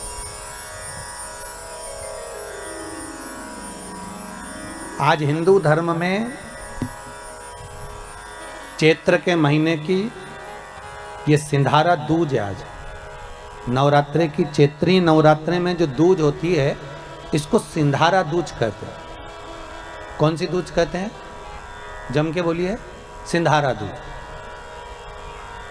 सिंधारा दूज का मतलब यह होता है कि कल है तीज, जिसको हमारे यहाँ गणगौर तीज कहते हैं। शंकर और पार्वती 16 दिन तक तैयार हुए थे और तैयार होने के बाद शिव और पार्वती शिव महापुराण के यजमान बनकर जा रहे थे। तो कल का दिन है वो। कौन सा दिन है कल का? गणगौर तीज का दिन, कल का दिन।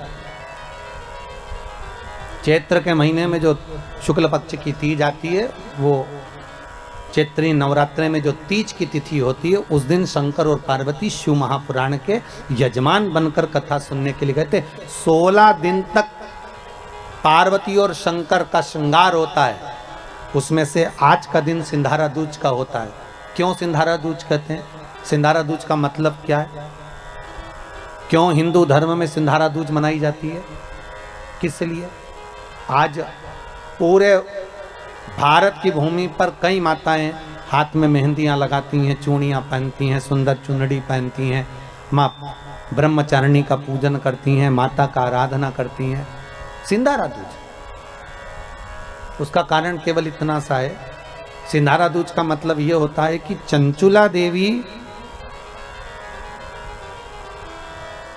जब 14 दिन तक शंकर और पार्वती अपने गुफा में से बाहर नहीं निकले शिव महापुराण के यजमान बनने के लिए, तब माता चंचुला देवी ने हाथ जोड़कर मां जगतजननी जगदम्बा को सुंदर वस्त्र, सुंदर चूड़ियां, सुंदर आभूषण माता के चरणों में ले जाकर समर्पित करे थे और कहा, मां इन चूड़ियों को जो मैं दे रही हूं, ये लाल चूड़ी, ये लाल श्रृंगार, ये लाल वस्त्र, जो लाल चूनर जो मैं प्रदान कर रही हूं, मां बस ऐसी कृपा कर दे कि तू इन चूनर को धारण करे और मेरा भी सौभाग्य, मेरा भी सुहाग अमर कर दे। बस इतनी कृपा मेरे ऊपर कर दे। वो सिंधारा दूज का महत्व है। वो सिंधारा दूज का महत्व।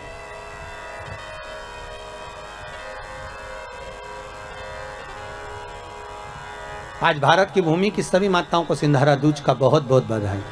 माता पार्वती, गणगौर महारानी, ब्रह्मचारिणी महारानी, माँ जगतजननी आपके सुहाग को अखंड सौभाग्यवती बनाए, यही भगवान से प्रार्थना।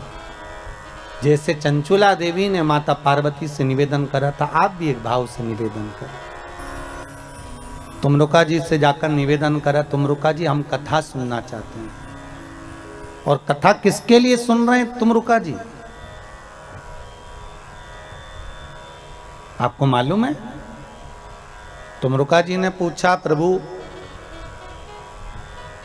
आप कोई भी कार्य करते हो तो जग कल्याण के लिए करते हो, इसलिए मुझे उम्मीद है कि आप जो कथा सुन रहे हो वो चंचुला देवी के पति के मोक्ष के लिए सुन रहे हो। एक बात पहले भी कही, आज फिर कह रहे हैं, पानी में डूबकर मरे हुए व्यक्ति की मुक्ति नहीं होती। सर्प से डसे हुए व्यक्ति को भी मोक्ष नहीं मिलता। तीसरा, स्त्री के हाथ से, नारी के हाथ से मरे हुए व्यक्ति को भी मोक्ष नहीं मिलता। और बहुत ध्यान देना महाराज, गरुण पुराण, शिव पुराण, स्कंद पुराण, पद्म पुराण, नर्मदा पुराण और लिंग पुराण, इसमें वर्णन किया गया है कि कुंवारी अवस्था में मरे हुए व्यक्ति को भी मोक्ष नहीं मिलता।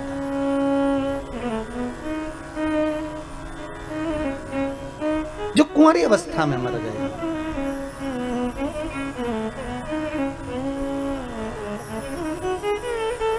बहुत ध्यान देने वाली कथा है महाराज, बहुत ध्यान देने।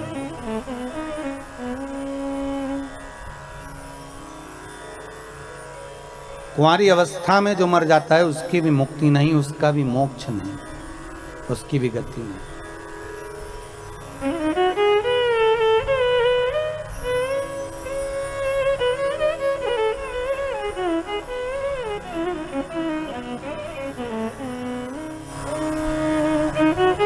पर भागवत जी में आता है कि राजा परीक्षित को सर्प ने डसा था। आता है कि नहीं आता? सांप ने डसा राजा परीक्षित को और उसको मोक्ष मिला। तो पूछा गया, कहा गया कि यदि पानी में डूबकर मरा हुआ मनुष्य सर्प के डसे से मरा हुआ, स्त्री के हाथ से मरा हुआ, इनकी मुक्ति नहीं है, तो फिर तक्षक नाग के डसे से वो परीक्षित जो मरा उसकी गति कैसे होगी? बहुत बड़ा प्रश्न है और बहुत सुंदर संवाद इसका। शास्त्र कहता है कि वो परीक्षित जिसको तक्षक नाग ने डसा है, सुखदेव जी महाराज कौन है? सुखदेव कौन है? जिन्होंने शंकर भगवान माता पार्वती को अमर गुफा में बैठकर अमर कथा श्रवण करा रहे हैं। एक कोटर में तोते का अंडा गिरा हुआ है और वो तोते का अंडा भीतर बैठे बैठे अमर कथा सुन रहा है। वो तोते का बच्चा जब पार्वती को निंद्रा लग गई तो तोते के बच्चे ने हुंकारा भरा। वो तोते का बच्चा उसको मारने के लिए शंकर जी दौड़े तो वो तोते का बच्चा व्यास जी महाराज की धर्मपत्नी बीठिका के गर्भ में जाकर बैठ गया। तो तोते का बच्चा जो शुक है, तोते के बच्चे को कहते हैं शुक, और व्यास जी की पत्नी के गर्भ से जन्मा इसलिए कहलाया देव। दोनों को मिला दो तो हो गया शुकदेव। तो वो शुकदेव कोई दूसरा नहीं है। वो शुकदेव कौन है? तो शिव महापुराण की कथा कहती है वही शंकर का एक अंश, वही शिव का एक अंश सुखदेव के रूप में जिसने अमर कथा को श्रवण कर रखा था। वो सुखदेव बैठकर राजा परीक्षित को श्रीमद् भागवत कथा का रसास्वादन करा रहे थे। जब पूरी कथा सुखदेव जी ने सुना दी, अंतिम क्षण बचा, अंतिम क्षण, पूरे स्कंद जब पूरे हो गए,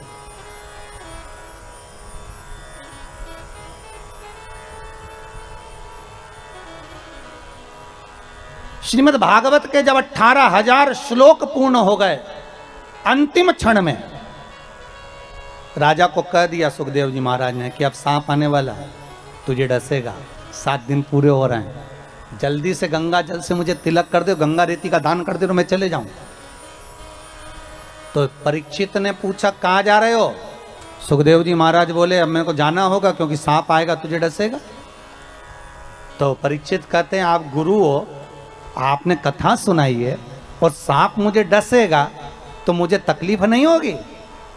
सुखदेव जी महाराज कहते हैं अगर तूने कथा को सुना है और कथा रसामृत का पान किया है तो तेरी नस नस में भगवान की कथा समाई है, तो तू एक काम कर, तेरे हृदय को जो अच्छा लगे उस नाम के जाप में बैठ जा। तो परीक्षित ने प्रश्न किया, ये बताओ कि कथा भय से मुक्ति देती है ना? हाँ, तो कथा अगर भय से मुक्ति देती है तो अब मुझे सर्प के डसने का भय नहीं है, फिर क्या है? तो भगवान से सुखदेव जी महाराज से राजा परीक्षित कर रहा है, बस बात इतनी सी है कि जब वो सर्प का जहर मेरे शरीर में जाएगा तो मेरे शरीर की रोमावली में कृष्ण समाया होगा, क्योंकि मैंने भागवत सुनी है तो मेरे शरीर में कृष्ण बैठा होगा। बस निवेदन इतना है, वो जहर मेरे कृष्ण तक ना पहुंचे, उसको रोकने का कोई उपाय बता दो। तब सुखदेव जी की आंख में जल भर गया और सुखदेव जी ने राजा परीक्षित से कहा कि अब तू शिव का स्मरण करना प्रारंभ कर दे। और परीक्षित के मुख से शंकर का जब नाम निकला, तक्षक डसा पर जहर उस कृष्ण तक पहुंचने नहीं दिया। इसको कहते वात्सल्यता, इसको कहते प्रेम, इसको कहते स्नेह, इसको कहते करुणता, इसको वात्सल्यता, इसको प्रेम, इसको करुणता कहते, इसको स्नेह कहते।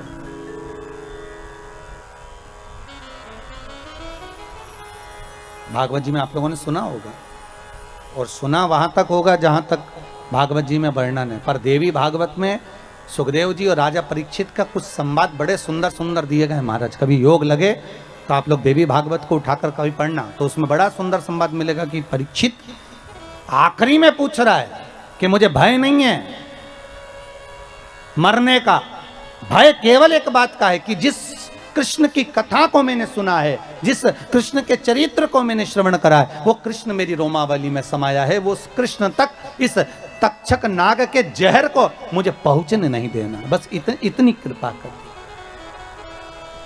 वो ना पहुंचे।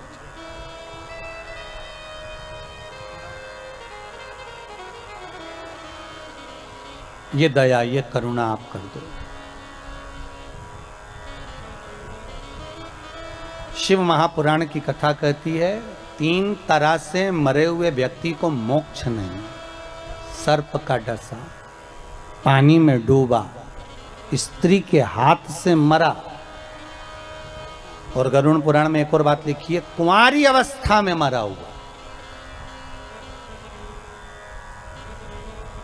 पर शिव महापुराण की कथा कहती है, एक संवाद बड़ा सुंदर है। जिस समय पर भगवान शंकर ने ब्रह्मा जी से कहा कि तुम सृष्टि की रचना करो, और सृष्टि की रचना ब्रह्मा जी से पूछा कि सृष्टि बनाना कैसे, भगवान ने अपना स्वरूप का जो दर्शन कराना था उसके पहले ब्रह्मा जी से कह दिया कि आधे पुरुष बना दो, आधे स्त्री बना दो। पुरुष और स्त्री, हाँ, आधे पुरुष बनाओ, आधे स्त्री बनाओ। ब्रह्मा जी ने पूछा पुरुष और स्त्री कैसे, तो भगवान शंकर ने कहा एक काम करो, अगर एक पुरुष बना रहे हो तो एक स्त्री बनाओ, 2 पुरुष बना रहे हो तो 2 स्त्री बनाओ। अगर 2 पुरुष हैं तो 2 स्त्री, 1 पुरुष है तो 1 स्त्री बनाओ, ठीक है। आधे आधे दोनों को बना दो। अब ब्रह्मा जी ने जो सृष्टि का निर्माण करा तो उन्होंने पुरुष और स्त्री को मिला के बना दिया। तो भगवान विष्णु और भगवान शंकर दोनों भ्रमण करते करते पृथ्वी पर आकर देखे तो क्या देखा कि चारों तरफ किन्नर ही किन्नर नजर आ रहे थे।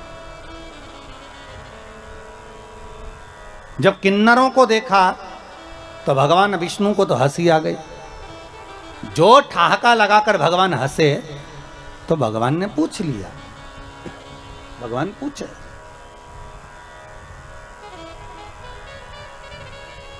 शंकर भगवान ने पूछा क्यों नारायण, क्यों हंस रहे हो? भगवान विष्णु बोले भोलेनाथ जी आपको हंसी नहीं आ रही? शिव जी ने पूछा किस बात के लिए? ब्रह्मा जी को बोला था कि स्त्री और पुरुष बनाना, इन्होंने क्या बना दिया? पुरुष और स्त्री को मिलाकर किन्नर बना दिया। किन्नर,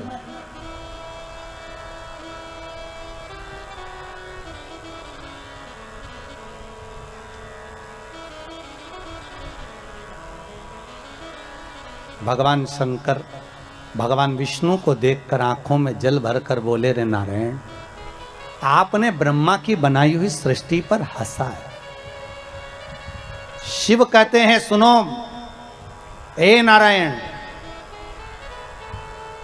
दुर्बल व्यक्ति पर, धनहीन व्यक्ति पर,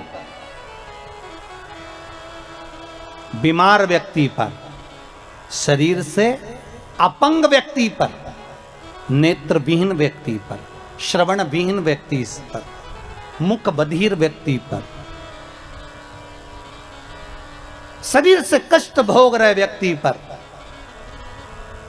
अगर कोई व्यक्ति हंसता है तो शंकर कहते हैं उस व्यक्ति पर जिस पर हंसा है उस जैसा एक जन्म उस मनुष्य को लेना पड़ता है।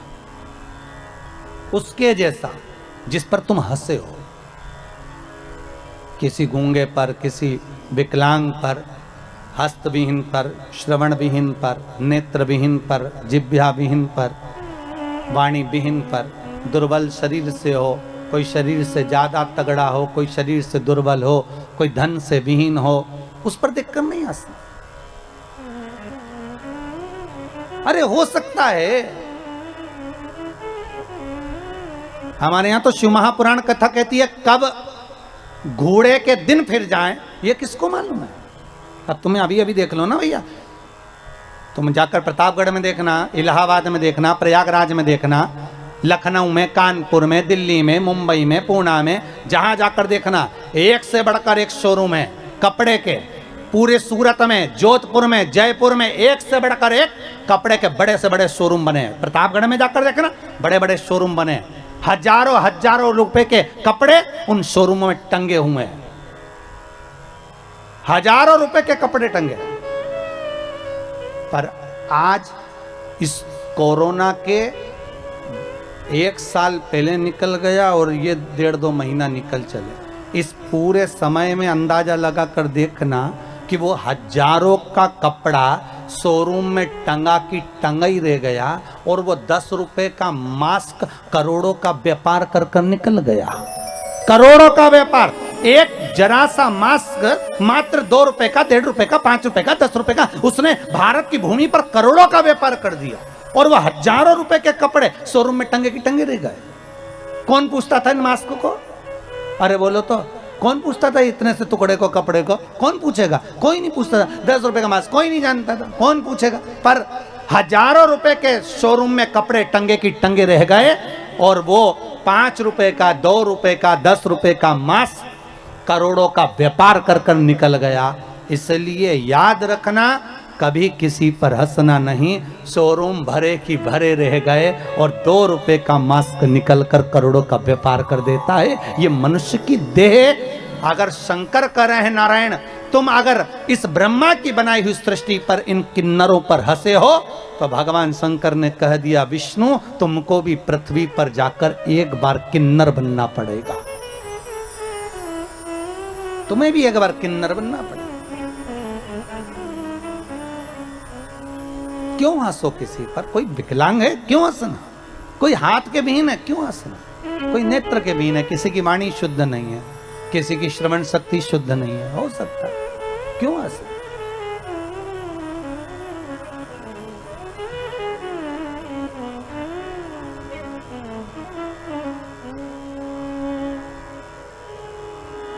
बाल्य अवस्था में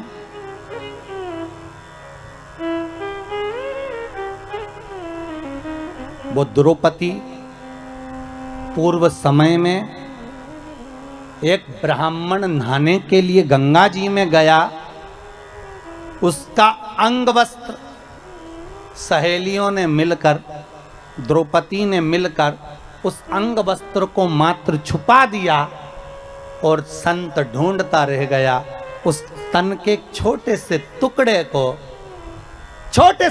को ढूंढ रहा है संत। और सखियां द्रौपदी के साथ उस संत के लिए हंस रही हैं कि वो वस्त्र कैसे ढूंढ रहा है। संत के मुख से निकल गया, जिसने मेरा ये वस्त्र चुराया है, कहीं ले जाकर फेंका है। बहुत समय के बाद ये वस्त्र मुझे वापस मिला है, किसी ने मेरे साथ छल किया है। यही वस्त्र का छल जिसने करा है मेरे साथ, उसके साथ भी किया जाएगा। एक संत के मुख से निकली हुई वाणी को वो द्रौपदी को झेलना पड़ा और पांडव बैठे की बैठे रह गए और वो कौरव, वो दुशासन चीर खींचता रहा, कोई नहीं बचा पाया।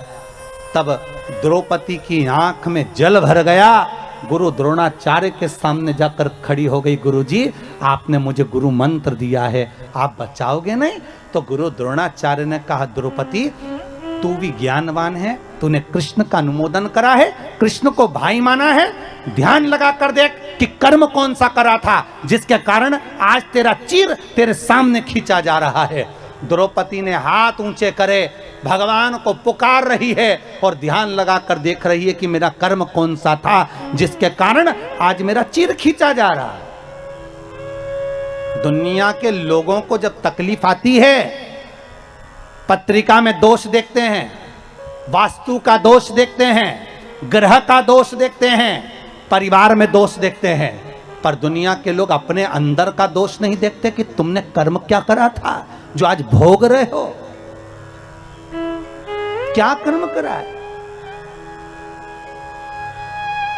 द्रौपदी ने हाथ ऊंचे करे, पुकारा भगवान को, प्रभु मैंने कर्म क्या, और ध्यान लगा कर देखा कि एक संत का अपमान हो गया था, उसका अंग वस्त्र मैंने छुपा दिया था, इसलिए आज मेरा भी ये चीर खींचा जा रहा है। मैंने उसको नग्न अवस्था में छोड़ा था, इसलिए आज मेरा भी ये शरीर पर से वस्त्र जा रहा है। तब द्रौपदी ने कहा अब मेरे कर्म के भाग को कोई काट सकता है तो भगवान काट सकता है। आपसे भी कहते हैं अगर दुख आया, तकलीफ आई, कष्ट आया, बीमारी आई, रोग आ गया, मालूम पड़े कोरोना जैसी महामारी भी आपको सता रही है, डॉक्टर अपना काम कर रहे हैं, आप अपना काम करो और भगवान का भजन करो जिससे ये कर्म का खेल थोड़ा सा कट जाए। हमारा जो भोग है कर्म का ये थोड़ा कटे और भोलेनाथ हमको स्वस्थ करे। उस बाबा से विनती करते रहे, श्री शिवाय नमस्तुभ्यम का जाप, ओम नमः शिवाय करें, चाहे महामृत्युंजय का जाप करें, पर जपें, उसके जपने से तुम्हारा काल तुमसे दूर तो हो ही जाएगा। शिव का स्मरण। ए नारायण, तुम किन्नरों पर हंसे हो इसलिए तुम्हें किन्नर बनना पड़ेगा। और आया समय जब द्वापर में भगवान कृष्ण आए, द्वापर में जब कृष्ण, कौरव और पांडवों का युद्ध होना,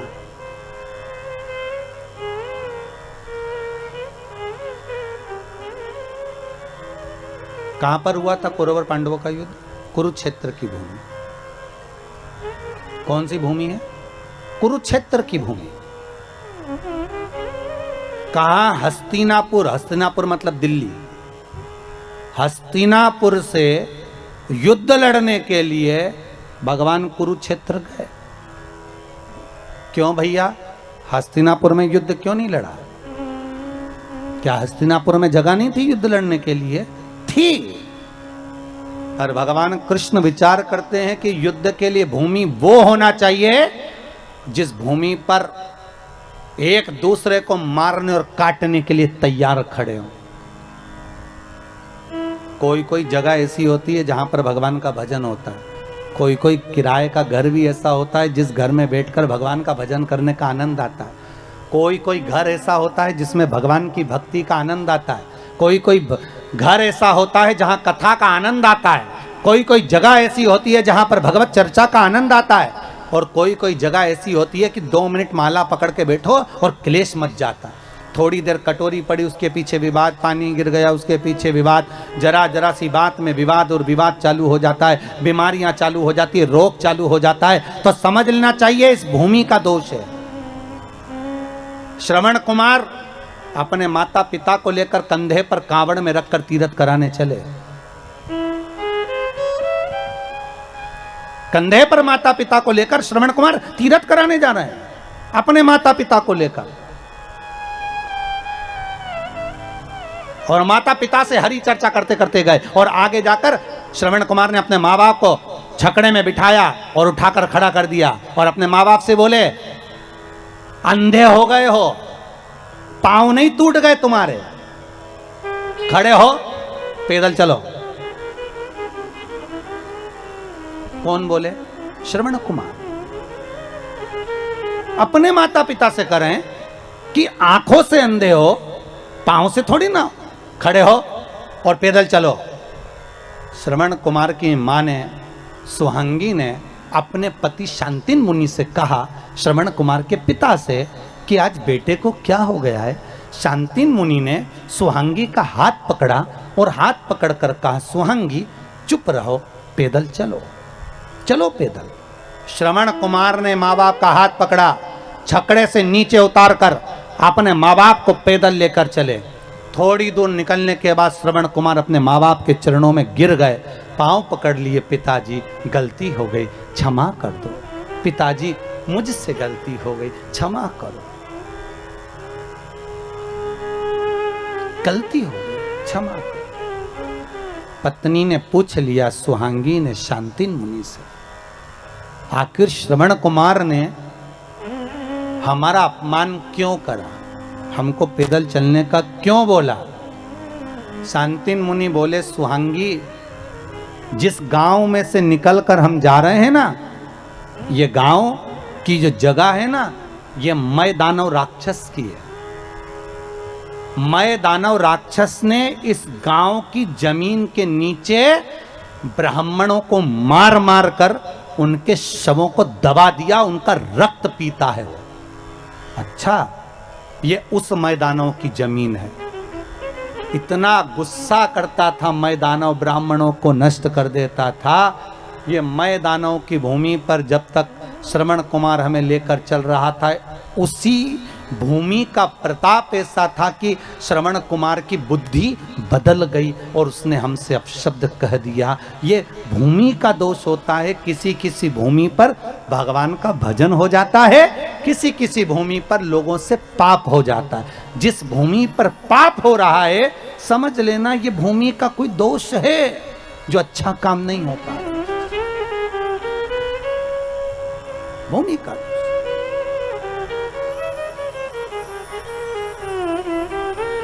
कारण क्या हो सकता है?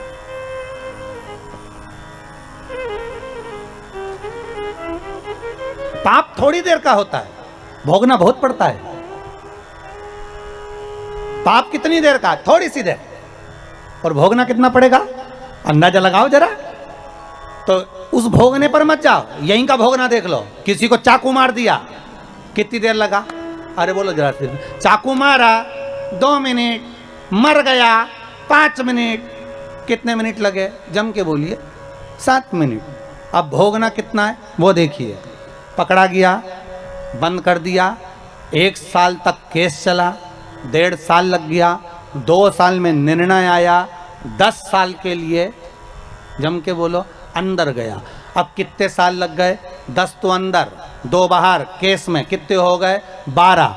अब भोग।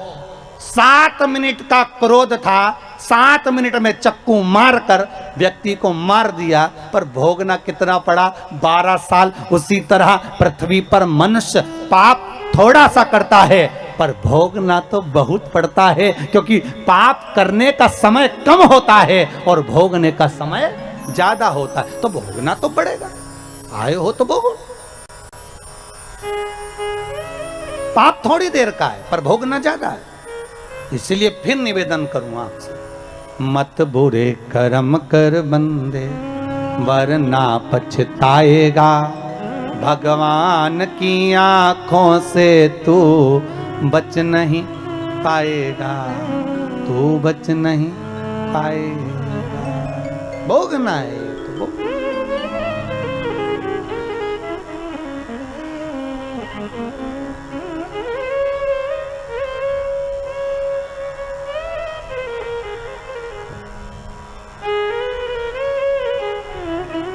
इसलिए भगवान से कहा करो, कभी कभी मौका मिल जाए और भगवान से कहने का जब समय मिले तो उससे निवेदन कर सकते कि हे प्रभु ऐसी कृपा करना कि शरीर से किसी को कष्ट ना हो।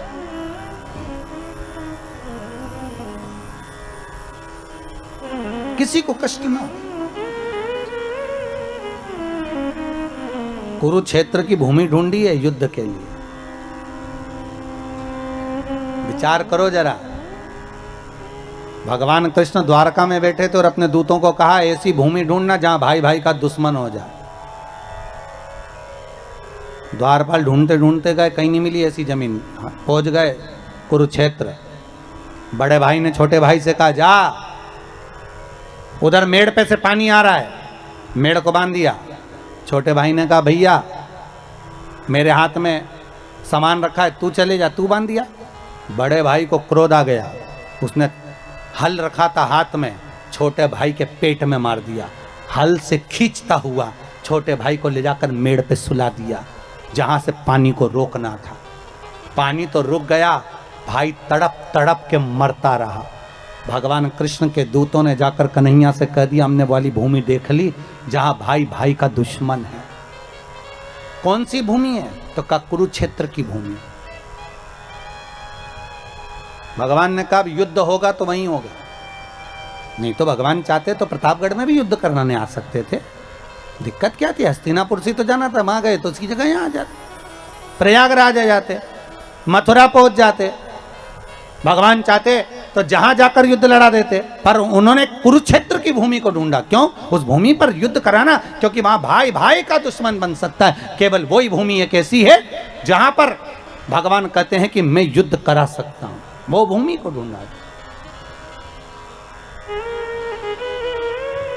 और उस भूमि का दूसरा फल क्या था? कुरुक्षेत्र की भूमि पर राजा कुरु, जिसने शंकर भगवान की आराधना करी थी, और शिव जी ने प्रसन्न होकर कहा था, मांग कुरु, तुझे क्या चाहिए? राजा कुरु कहता है, प्रभु बस मुझे वर दे दो कि इस भूमि पर जो मरेगा उसको स्वर्ग मिलेगा, आप वर दो। भगवान ने कहा, कुरु तू और कुछ मांग ले। राजा कुरु ने शंकर जी से कहा, नहीं नहीं प्रभु, आप तो बस इतना वर दे दो कि मेरे कुरुक्षेत्र में, मेरे क्षेत्र में, मेरी इस कुरु भूमि पर जहां पर कोई मरे उसको स्वर्ग मिले। तो भगवान कृष्ण को तो मालूम था कि शंकर जी ने वर दिया है, इस भूमि पर जितने मरेंगे बेचारे, अभी परिवार की लड़ाई में, कौरव और पांडवों की लड़ाई में ये दूसरे मरेंगे, और दूसरे मरेंगे तो इनका क्या फायदा होगा? जमीन मिलेगी तो पांडवों को, जमीन मिलेगी तो कौरवों को, ट्रैक्टर मिलेगा तो पांडवों को, ट्रैक्टर मिलेगा तो कौरवों को, मकान मिलेगा तो पांडवों को, राज मिलेगा तो पांडवों को। तो परिवार की लड़ाई में जो दूसरे मरेंगे इनका भी तो उद्धार होना चाहिए। तो भगवान ने मन में सोचा, एक काम करो, कुरुक्षेत्र में युद्ध लड़ाओ। कुरुक्षेत्र में युद्ध लड़ाएंगे तो जितने मरेंगे इनको कम से कम स्वर्ग तो मिल जाएगा। तो भगवान ने ये चतुरता कर कर कुरुक्षेत्र में युद्ध लड़वाया कि मरे तो वैकुंठ।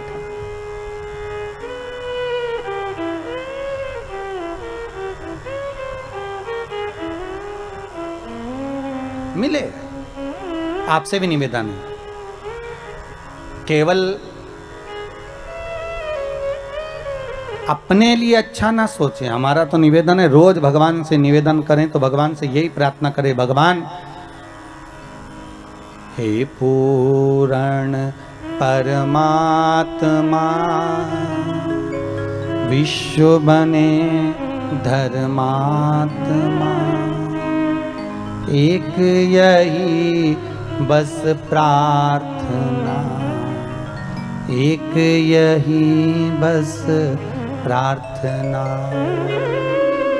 दुखी ना हो कोई आत्मा, हे पूर्ण परमात्मा, सुखी रहे सब आत्मा, हे पूर्ण परमात्मा। भगवान से प्रार्थना करो। नवरात्रि चल रहे हैं, आद्य शक्ति जगदम्बा की आराधना कर रहे हो तो माँ जगतजननी से निवेदन करो कि हे माँ, पूरे परिवार का कल्याण कर, और परिवार के साथ पूरे नगर का, पूरे देश का कल्याण कर। ऐसी कृपा करना, ऐसी करुणा।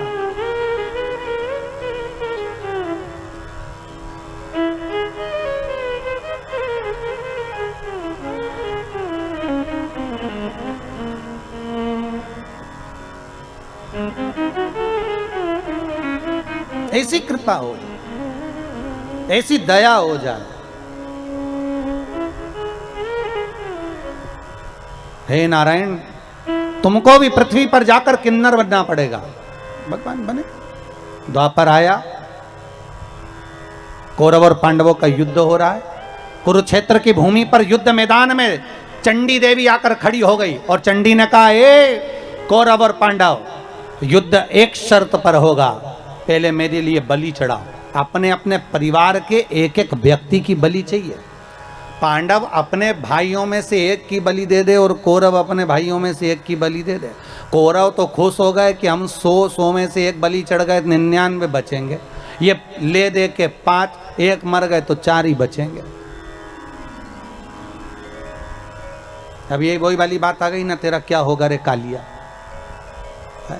अब ले दे के तो 4 बचे, अब 5 में से एक गया तो 4 ही बचे ना। आए क्या करें।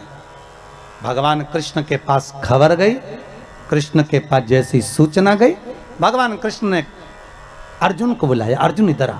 अर्जुन बोले, हाँ प्रभु, कल बलि चढ़ना है। अर्जुन याद कर, तू द्रौपदी को लेकर आया था। हाँ फिर तेरी माता ने क्या कहा था कुंती ने? मेरी माता कुंती ने कहा था 5 बांट लो। फिर मैंने द्रौपदी से कहा था तुम्हें 5 पतियों की पत्नी बनना पड़ेगा। फिर द्रौपदी ने कहा बनने को तैयार हूं, पर शर्त एक है, एक एक पति के साथ में 1-1 वर्ष तक रहूंगी। मेरे पति के कमरे में अगर कोई दूसरा पति आ गया तो उसको 5 साल के लिए बन जाना पड़ेगा। अगर मंजूर हो तो मैं तुम्हें 5 पतियों की पत्नी बनने को